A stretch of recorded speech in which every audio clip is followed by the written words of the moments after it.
Hey everyone, Travis here on day one, week 8 of the LCS. Coverage provided generously by Toshiba, joined by Aphromoo of CLG, who is now on a 5-game win streak. The CLG literally making history right now.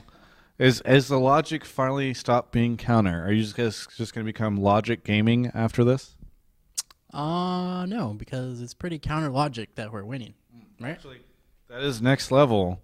You wait until people expect you to lose, and that's when you start winning. Are you concerned about when people start expecting you to win? No, because then we will still be the same. So then you break the pattern. Yes. This is this revolution of counter logic stuff. Anyway, let's talk about that game. Dignitas seemed you guys were doing pretty well early game, and then there's some hijinks that occurred at a Baron, and there was like a Nien and bot lane. You know, what happened in the mid game to allow Dignitas to start swinging the pendulum back in their direction? Well, actually, that game we had double lift on Ryze. I'm just kidding. But I think they 2v1, and we kind of expected it, and they did it.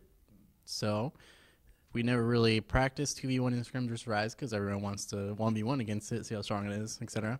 So we played reactively, got 1 tower, got tier 2 tower.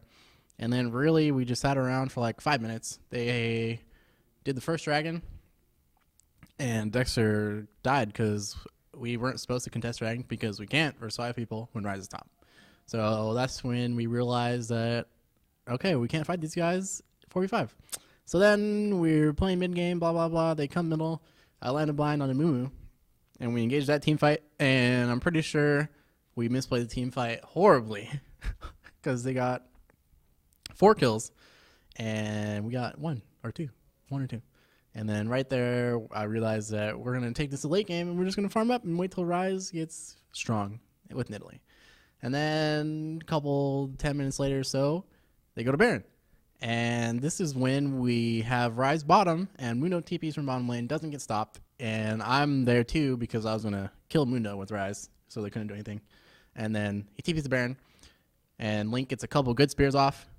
And I look at the HP, and I'm like, okay, I'm going. And I'm there bottom with Ryze. And then Nien made the decision by himself that he would stay to split push. And I'm like, okay, it's okay. But we'll try and outplay 4v5 because Nidalee got like 3 spears on their carries. So we go to Baron, and 2 people are on the backside. Dexter's looking for the steal, and Nidalee is standing over the wall trying to get spears. And then we have Double Lift and I in the front where the low HP targets are going to panic because here comes Peter. You're going to fucking die. And I think we just misplayed it. 3 people are on the wrong page. So it was Link, who was just looking for poke, Dexter, who was just looking for the steal, and then Peter and I knew that we could kill these guys. So we were walking in front of the pit. So we weren't really on the same page right there. I'm pretty sure if we all walked into the front of the Baron pit, they would have died because their squishies are standing on that side. And Peter and I saw that, but we didn't really communicate it right away that we should do that. And so it just went really bad right there. And Ryze got an inhib tower, which was okay, but it's whatever. What was the decision to pick Ryze? Because I think we haven't seen Ryze that frequently lately, and you guys pulled him out. So why Ryze? Ryze is a pretty strong champion, and I think it's one Nien really likes playing it since it's a melee caster that's really tanky and can fill the tank role, and he doesn't have to play Shyvana or Renekton that everyone plays, and he doesn't really like playing tanks that much, but Ryze is the exception because he does a lot of damage too. So he does really well on Ryze, and we trust him on Ryze, and he picked it up this patch because of the new buffs to Tear the Goddess, where you get +1 mana regen every 8 seconds on a cooldown, and it doesn't affect the internal cooldown when you cast your spells. So you can have 20 minutes Ceres Embrace. So that's why Ryze is really good right now. And yeah, he does really well top lane with him.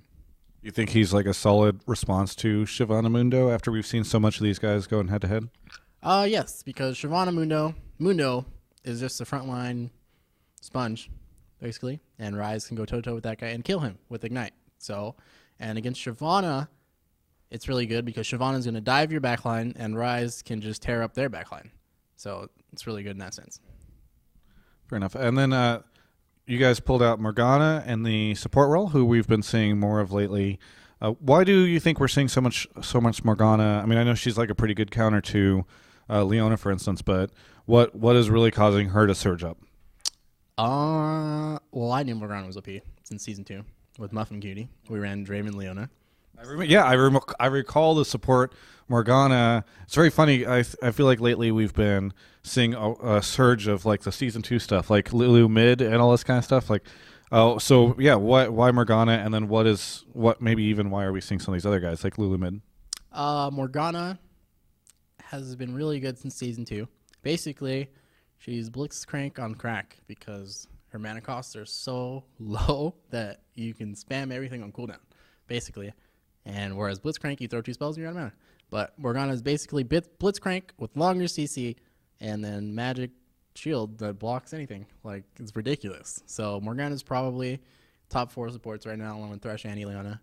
She just does a lot of damage. Her base damage is super high. Her base health is ridiculously high. On the Thresh level, it's retarded.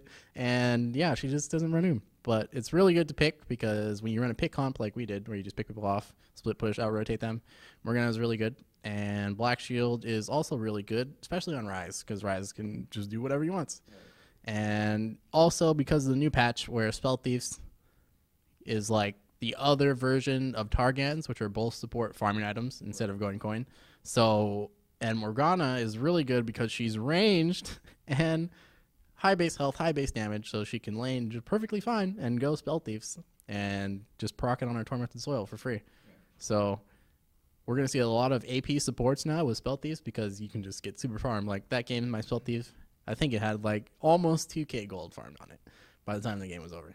So Spell Thief is really good. It's really good on Zyra. And I think some people, well, I'm not going to spoil it, but some people playing different supports. Like we saw today, a Mumu support. That was really weird from Kiwi Kid. And it was kind of scary, but it wasn't because that was Morgana. Oh, yeah. Now, you mentioned that Morgana has been really strong for so long. Why now? Is it literally just a Spell Thief? Yes. Because normally, if you play Morgana with Doran Shield, whatever, it would only be good in lane. Because her lane dominance is really strong, but then when you get outside of lane, you're just too squishy, you have no farm, and you're going to have to go Shurelya's, and when you're Morgana with Shurelya's, you have no HP, no defense whatsoever, you're going to die. Unlike Annie, who can flash and instantly stun, something like that Shurelya's will work on, or you play Thresh, who has a lot of utility. So Spell Thief is really good because you can farm up like that game. I farmed up, I got to my, what is it called? Holy crap, the Ghosties. I forgot what it's called. Yeah, no, I know what you're talking about. The Ghosties. Is this what I call it? I forgot what it's called. Whatever. The Ghosties. And then I also got to build a Mikhail's with Moby's Boots, Ruby Sidestone. Yeah. And my Spell Thief. And I was pretty far. And those were the 2 items that allowed us to win the game. So you saw mid lane, Ziggs was standing there. Ghosties, Silver Ult, and then Ryze flashed, and he died. And that was pretty cool. But the only way we would win that fight is if I bought those items. Or win the game is if I bought those items. Disengage. And also to save people with Black Shield, etc. So it's really good. Any chance we're going to see any more of the popular Season 2 dudes come in? Zyra probably, because Zyra's broken. She's always been broken. And if you get farm on Zyra, she probably does the most damage in the game. It's ridiculous. But there's a few supports that will be played most likely because of the Spell Thieves. Maybe Karma with the new Spell Thieves because she's really good in lane too. And maybe Janice, Sona, Nami too. Return to the casters, really. Return to the casters, basically, because of this patch. Interesting. This weekend, you guys have obviously a super weak lineup, so you just beat Dig, but you got to go into C9, Coast, and TSM. What do you think your chances are there? Because obviously C9, TSM ahead of you guys in the rankings, and Coast is on. They're kind of like a rising tide right now. So, what do you think your chances are against these guys? I got a hernia after that one. Whew. All right, against TSM, C9, and Coast. I mean, I don't think we have any lightning type Pokemons against Coast, so we might lose that one. And then TSM and C9, it'll be pretty fun. Kind of happy Bjergsen's not here, since it won't be as scary mid lane.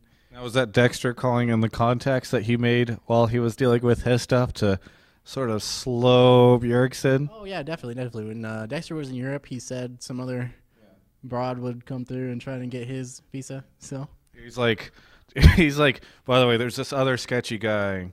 That's how he got in. It was a plea bargain. Like he gave up Bjergsen's name, and then like Krepla's going to go over to try and cast IEM and won't be able to get back in.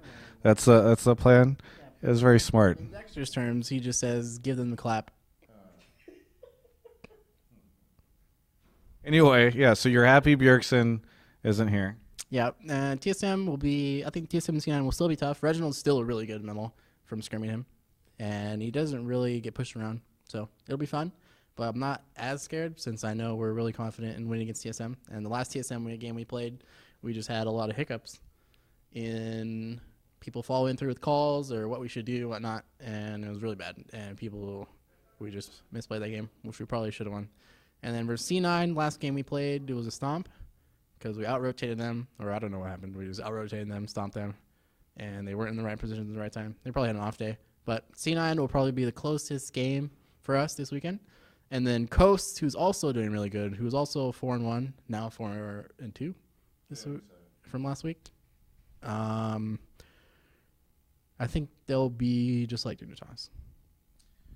If you guys go, God forbid, if you guys go 2-1 in the next 3 games, who do you lose to? C9. So C9 over TSM right now. Yes, but I'm still confident that we can beat all of them. But if we were going to lose, it's C9 because they're probably the best team at rotations. If you guys go 1-2 in the next 3 games, who do you lose to? TSM and C9, of course. You go 0-3 in the next 3 games. Velocity. You have any shout-outs, plugs, anything you'd like to say at the end of this interview? Yeah, shout out to our sponsors from CLG Gaming. We have Azubu TV, iBuyPower, Razer, and NZXT. Thank you so much for the interview, Aphromoo. By the way, you have any plans for the end of, you get a week off, right? Yeah, we have a week off. I don't know what I'm going to do.